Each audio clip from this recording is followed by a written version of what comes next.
Morning সবাইকে। এখন বাজে 10:51, 11টা বাজতে যায়। আর আমি ঘুম থেকে উঠেছি 10টার দিকে। আর উঠে হচ্ছে একটু বিছানা বসেছিলাম, ঘরের কাজ করছিলাম। মুখ ধোয়া হয়নি এখনও, বাসি মুখে আছি বলতে পারো। আর ঘুম থেকে উঠে যেটা দেখলাম, আমার চোখে খুলে আঞ্জলি হয়েছে কি জানি না। কালকে দেখছিলাম ব্যথা লাগছিল আমার এই জায়গাটায়, আর সকালবেলা উঠে দেখি ফুলে গেছে। আর অনেক ভালো আছি, ভালো থাকবো। আর তোমরা সবসময় চেষ্টা করবে হাসি মুখে ভালোভাবে থাকা। যতটুকু হাসি মুখে নিজেকে ভালো রাখবে ততটুকু তুমি ভালো থাকবে।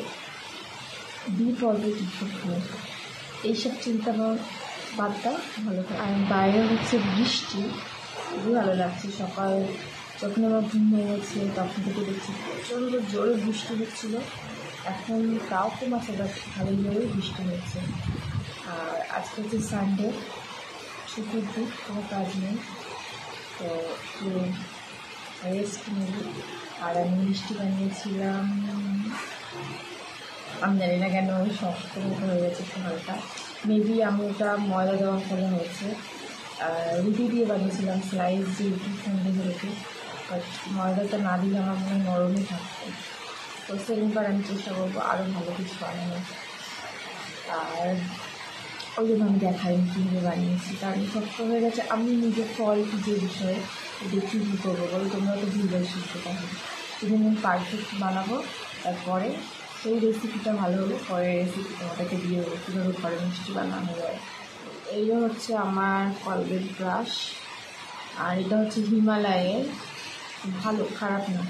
এটাও আমি মাঝে, এইটা আর কলগেটটা দিই মাঝে। হিমালয়ের কলগেটটা আর নর্মাল যে কলগেটটা হয়, এইটা আমার ব্রাশ, যারটা মাঝে খুবই ইরিটেটিং লাগছে, বাসি মুখে থাকতে ভালো লাগে না। যেহেতুটা রাতে মেজে নিলেই মেজিংসটা হয় না, কিন্তু ওই অভ্যাসটা নেই, করতে পারলে খুবই ভালো হয়। এগুলো মুখেটা বিভৎস দুর্গন্ধ হয়, ওটা সহ্য হয় না। আর আমার এমনিতে গ্যাস আছে, আরও হয়। তো বৃষ্টি হচ্ছে বাইরে, আমাদেরকে দেখাচ্ছি কেমন বৃষ্টি হচ্ছে চারিদিকে। মুখ খুলে তারপরে কথা বল। তো এই হচ্ছে বাইরে বৃষ্টি হচ্ছে, বাট আমি বললাম এখন কম আছে। তা দেখো কী পরিমাণ বৃষ্টি হচ্ছে।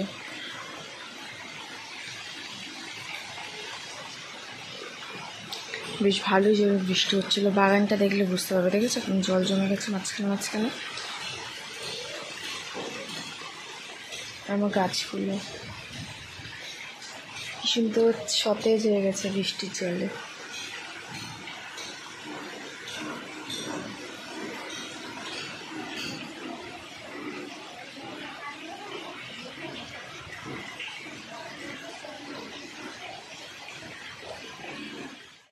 তো মুখ ধোয়া হয়ে গেছে, আর 11টা বেজে গেছে। নিচে যাবো, ব্রেকফাস্ট করবো, এখন ব্রেকফাস্ট করা হয়নি।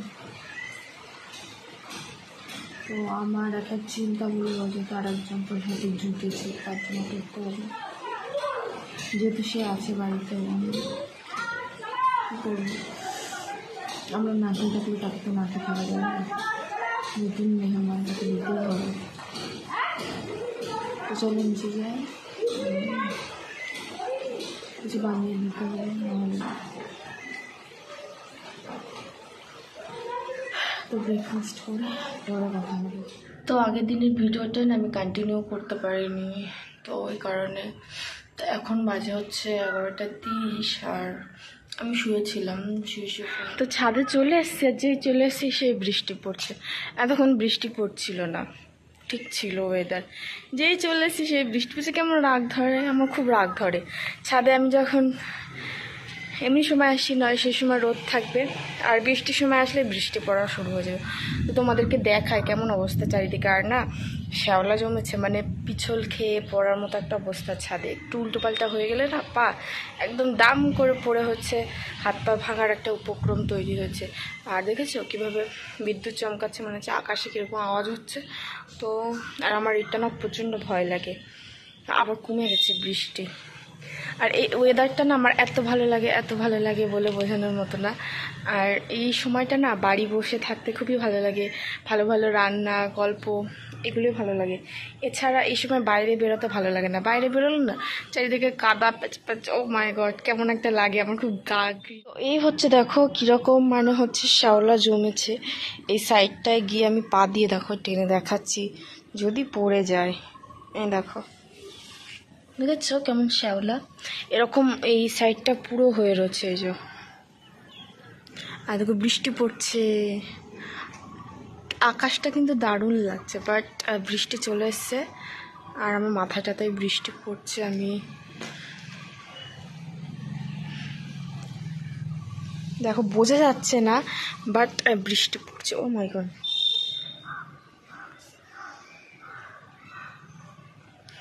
মানে হালকা ঝিরিঝিরি টাইপের হচ্ছে বৃষ্টি পড়ছে।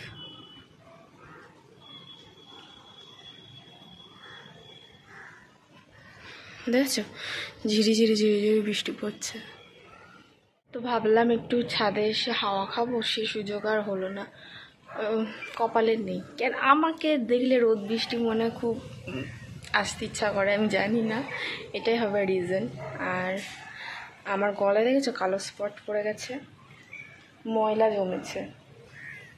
আর হচ্ছে আমি ভালো করে রোজ গায়ে সাবান দিই, বাট রোজ হচ্ছে গায়ে খোসা দিয়ে মানে গাটা ডলি না, নর্মালি সাবানটা দিয়ে হাত দিয়ে বাচ্চাদের যেমন করে অমন করে। আর ওই কারণে না গায়ে ময়লা। ও মাই গড জোরে বৃষ্টি চলে এসছে, আপনার কথা বলতে পারবো না, নিচে চলে যায়। বৃষ্টি থেমে গেলে স্নান টান করে তারপর কথা বলবো, কারণ এই বৃষ্টিতে কথা বলতে গেলে না কিছু আওয়াজ শুনতে পাবে না, এরোপ্লেন যাচ্ছে উপর দিয়ে আর ঝমঝম আওয়াজ, ভিজে যাবো আর এই জায়গাটাই ভিজে যাবে। তো নিচে চলে যায়, পরে কথা আছে। তো এখন বাজে হচ্ছে 4:30, আর স্নান করে হচ্ছে ঘুমিয়ে পড়েছিলাম, আর মাথাটা হচ্ছে ওয়াশ করেছি কারণ আমার অস্বস্তি হচ্ছিল ওই কারণে। তো এখনও চোখে ঘুম ঘুম ভাব আর কি। আর বৃষ্টি হয়েছে যে সারাদিন, এখন আকাশটা পরিষ্কার আছে, মেবি আবার বৃষ্টি হতে পারে। আর দুপুরবেলা তো কেমন হচ্ছে বিদ্যুৎ চমকাচ্ছিল জোরে জোরে, আর বৃষ্টি হচ্ছিল। আর মাথা আঁচড়ানো হয়নি যেহেতু এখনও না চুল গোড়ার দিকে ভিজা, আর ভিজা অবস্থায় চুল আঁচড়ালে চুল পড়ে বেশি, যেহেতু গোড়াটা হালকা থাকে মানে নরম হয়ে থাকে, ভিজের জন্য বেশি চুল ওঠে, তো ওই কারণে আঁচড়ায়নি এখনও। আর মাথাটা না এবার হালকা লাগছে আর অনেক শান্তি লাগছে সত্যি কথা এত। আর চারিদিকে পরিস্থিতি যা খারাপ, মানে কি বলবো, কিছু বলার নেই আসলে।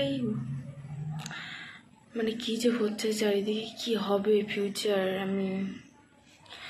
আমি কেন, প্রতিটা মানুষেরই মানে কি হবে ফিউচার জানি না। এমন দিন পড়বে না, মানে এরা না এত নোংরা, এত লম্পট, এত জানোয়ার হয়ে গেছে, মানে বলে বোঝানোর মতো কোনো ভাষা নেই। এদের দেখে বনের জন্তু জানোয়ারও পর্যন্ত ভয়ে পালাবে, মানে কি বলবো, এদেরকে বলার মতো কোনো ভাষা নেই। আর শুধু যে এই একটা রেপ কেস নিয়ে যে এত বড়, এরকম হাজার হাজার রেপ কেস হয়, মানে এই কদিন চলছে দেখবে, কদিন পর আবার সেই সেম সব ভুলে যাবে সবাই, সব কিছু ধামাচাপা পড়ে যাবে, আবার যা সব কিছু মানে ধামাচাপা পড়ে যাবে। যেরকম আমাদের এখানে খুবই কাছে, আমাদের এখান থেকে কামদুনির ঘটনাটা, কি বিভৎসভাবে রেপ করা হয়েছিল, শুধু মানে কি বলবো, রেপ করে ছেড়ে দিল, সে প্রাণে বেঁচে থাকতো সেটাও করেনি, লাস্টে কী করেছিল, দুটো পা এরকম ফেলে ফেলেছিল। তো এটাও ওরকম জঘন্য, মানে কি হয়েছে, তারা আলটিমেটলি ছাড়া পেয়ে গেছে, 2-1 জনের ফাঁসি হয়েছে আর বাকি সবাই কিন্তু ছাড়া পেয়ে গেছে। জাস্ট একবার ইমাজিন করেন, এরা যদি এরকম ছাড়া পেয়ে যায় তাহলে ভবিষ্যতে এরা আরও কী করবে, এদের থেকে 5টা আরও সাহস পাবে, আরও করবে এরকম। এদেরকে না জনগণের হাতে তুলে দেওয়া উচিত, এমন শিক্ষা দেবে যে ওদেরকে দেখে আরও 5টা মানুষ হচ্ছে ভয়ে না এই জিনিসগুলো করতে পারবে না। আমি বুঝি না, মানে এদের ঘরে মা বোন নেই, এরা লোককে কেন করে এসব, নিজের মাকে করতে পারে, বোনকে করতে পারে, দিদিকে করতে পারে, এরা বাইরের মেয়েদের কেন জীবনটা নষ্ট করে? এরা ঘরে করুক, ঘরে করলে এনাফ হয়ে যায়। তো কিছুজন তো আবার ঘরে বউ থাকতে এসব করে, মানে কি বলবো এদের, মানে এত যৌন, মানে কি বলবো, মেয়েদেরকে দেখলেই এদের হচ্ছে কি বলবো, আমার মুখে ভাষা নেই, যে মেয়েদেরকে দেখলে হচ্ছে এদের যৌন শক্তি দাঁড়িয়ে যাচ্ছে। মানে কি বলবো, এদেরকে ধরে আচ্ছা করে পাবলিকের হাতে তুলে দিতে হবে, আর নুন লঙ্কা দিয়ে ওখানে দিয়ে একদম কাটতে হবে ছুরি দিয়ে, তবে যদি ওদের শখ মেটে। আর বাকিজন কি বলছে, মেয়েরা তো যে ড্রেস পরে, একটা মেয়ের ড্রেস দেখে যদি সিডিউস হয়ে যাও, নিজেকে আটকে না রাখতে, তো কেমন পুরুষ তোমরা যে একটা মেয়ের ড্রেস আপ দেখে পায়? তাহলে বাইরের কান্ট্রিতে গেলে এরা কী করবে? বাইরের কান্ট্রির মেয়েরা তো বলতে গেলে অর্ধনগ্নই থাকে, ওই তাদের দেশের ছেলেরা তো এত সিডিউস হয় না, আর এখানকার ছেলেদের এত যৌন শক্তি বেড়ে যাচ্ছে। আমি বলছি বলে এটা ভেবো না যে আমি বলছি না কোনো মেয়েকে ল্যান্টো হয়ে রাস্তায় বেরোতে। সবার একটা ব্যক্তি স্বাধীনতা আছে, অবশ্যই আমাদের দেশে একটা কালচার আছে, সেটাকে মেনটেন করতে হয়। তার মানে সবসময় এই অজুহাতটা দিও না যে ড্রেস পরেছে বলে তাকে ধর্ষণ করেছে। তো ওনার কি দোষ ছিল? আমি নাম নেব না, যেহেতু ভিক্টিমের নাম নেওয়া অপরাধ। তো উনি তো ডাক্তারি করছিলেন, ওনার ড্রেস আপের কী সমস্যা ছিল, কেন করা হয়েছিল তানাকে? আমি মানলাম খুব আছে, মেরে ফেলতো, ধর্ষণ করার কি? আমার তো আমি শুনছিলাম, মানে খবরে যেটা শুনছিলাম আগে নাকি মেরেছে, তারপর আমার মনে হয় না কোনো মানুষ তার যদি উদ্দেশ্য থাকে মারার, সে কেন ধর্ষণ করবে? আমার মনে হয় টার্গেটই ছিল ধর্ষণ করার। এবার আরও অনেক কারণ আছে, আগে আমার মনে ধর্ষণ করেছে, এবার যদি জানাজানি হবে মেরে ফেলেছে, কারণ হতে পারে না মেরে ফেলার পর কেউ ধর্ষণ করবে, এটা তার মোটিভ কখনোই থাকতে পারে না। আমাদের সমাজ ব্যবস্থার হচ্ছে একটা বড় ভুল আছে, আমরা সবসময় মেয়েদেরকে শিক্ষা দিই যে এই করবে ওই করবে, এই করে। কখনো কি কোনো বাড়ি থেকে কোনো ছেলেকে শিক্ষা দেওয়া হয় একটা মেয়ের সাথে কীভাবে তাকিয়ে কথা বলতে হয়? 1/2% ছেলে যখন একটা মেয়ের সাথে কথা বলে, মানে আমি কথা বলতে খারাপ লাগলে আমি বলছি, তার চোখের নজর থাকে মেয়েদের বুকের দিকে, জানেই না যে একটা মেয়ের সাথে কথা বলতে গেলে কীভাবে তাকিয়ে কথা বলতে হয়, চোখটা কোথায় রাখতে হয়। 1/2% ছেলেদের নজর থাকে মেয়েদের বুকের দিকে, পাছার দিকে, বডির দিকে। এদেরকে বাড়ি থেকে কেন শেখানো হয় না যে একটা মেয়ের দিকে কীভাবে তাকে কথা বলতে হয়, একটা মেয়েকে কী চোখে দেখতে হয়? এগুলো যদি শিক্ষা দেওয়া হয় না, তাহলে আমার মনে হয় না রেপ কেসগুলো এত হয়। ছেলেদেরকে সবসময় হচ্ছে স্বাধীনভাবে চলাফেরা করতে দেওয়া হয়, রাত 12টার পরে ওদেরকে ঘরে ঢুকতে দেওয়া হয়, কিছু বলা হয় না। তো এইগুলো যেদিন থেকে বন্ধ হবে, এই শিক্ষাটা যেদিন থেকে পারিবারিকভাবে আসবে, আমার মনে হয় রেপ কেসটা কিছুটা হলেও বন্ধ। তো কি আর বলবো, কিছু বলার নেই আসলে, না ভাষা হারিয়ে ফেলি মানুষ হিসাবে, যে দিনের পর দিন পরিস্থিতি আরও কি হবে, মানুষ কত নোংরা হয়ে উঠেছে। কিছু মেয়েও আছে, সব দোষ যে ছেলেদের সেটাও নয়, আমি বলবো না, বাট কিছু মেয়েও আছে নোংরা, তাদের জন্য আসলে বলতে খারাপ লাগলেও বলতে বাধ্য হচ্ছি। মানে যারা ধর্ষণের মোটিভ, মানে এমন অবস্থা করে ফেসবুকে বা ইউটিউবে ছবিগুলো নোংরা, তারা কিন্তু কিছু হয় না, হয় ভালো মেয়েগুলো যারা ভালোভাবে থাকে।